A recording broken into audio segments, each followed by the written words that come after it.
If there's one thing that unites us, no matter the city, the accent, the zodiac sign, or the team you cheer for, it's those days. Yes, those days.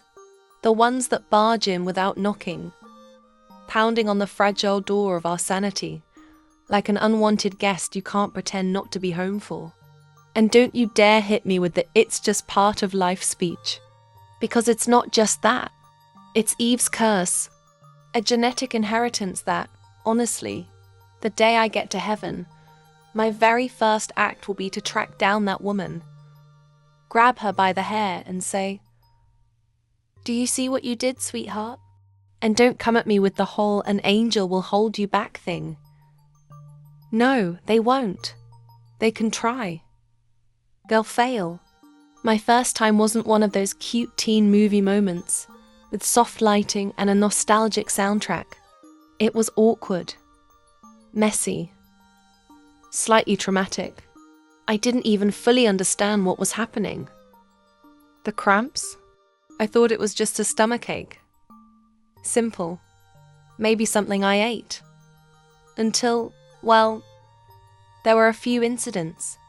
In my confusion, I turned to the only authority on the matter, my mother. She laughed, and not a polite little chuckle, a loud, full-bodied laugh that ricocheted off the walls of my childhood innocence. And, as if that weren't enough, she told the entire extended family within the hour. My private milestone turned into a public announcement. But somewhere between the teasing and the giggles, she actually helped. She sat me down, explained everything with patience, and that's when I learned what every woman eventually learns.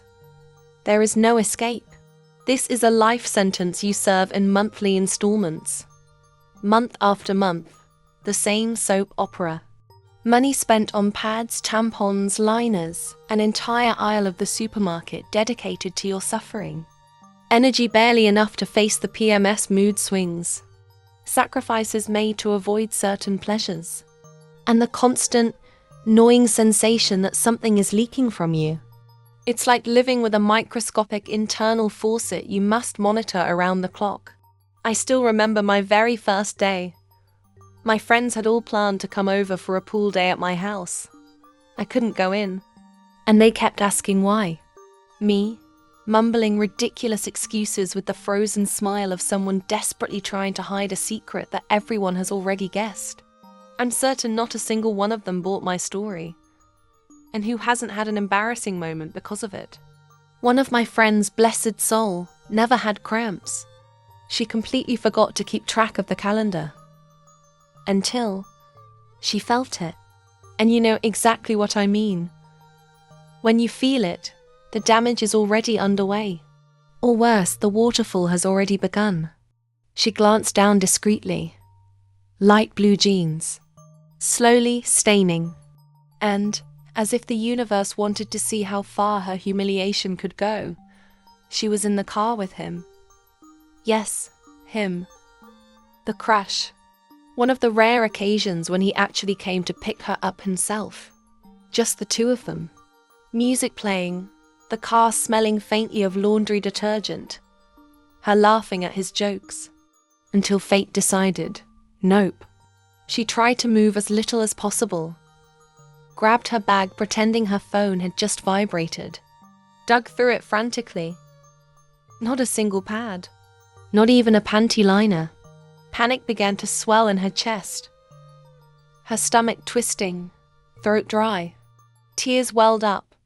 Part embarrassment, part fear of staining his precious car seat. Finally, she told him.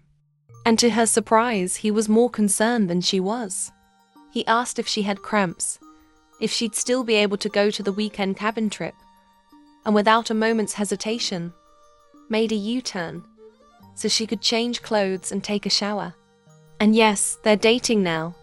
Life's little irony, disaster turning into romance. Every single one of us has an arsenal of stories like that.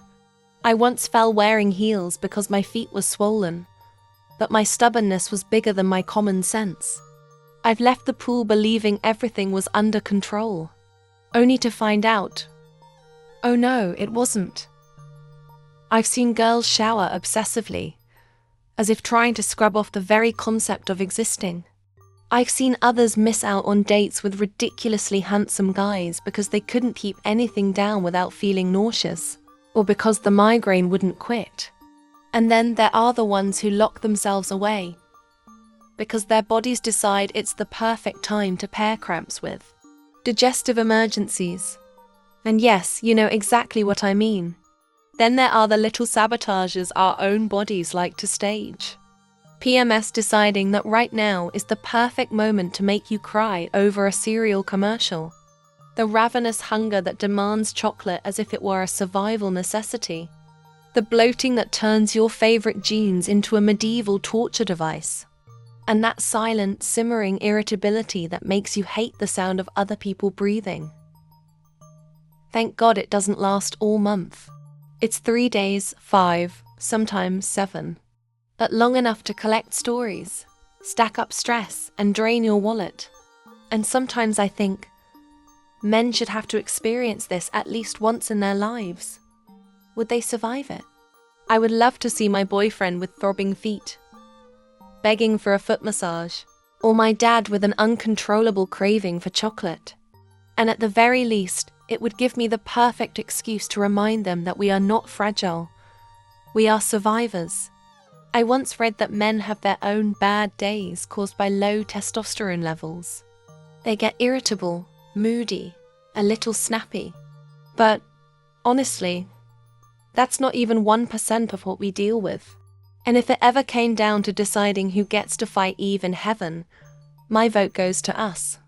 Especially since, from what I hear, she had long flowing hair, the kind that would make for one epic catfight. So tell me, Venusian Woman, what's the most embarrassing thing that's ever happened to you during those days? Because I know you have one. We all do. And maybe, if we laugh about it together, just maybe, the fight in heaven will be a little less brutal. And since you made it all the way here, it's probably because this story poked at some forgotten corner of your memory, or your uterus. So, do yourself a favor. Hit the like button, subscribe to the channel, and turn on the notifications. Because here, every week, we take pain, awkwardness, and absurdity, and spin them into stories only Venusian women truly understand. And trust me, you won't want to miss the next one.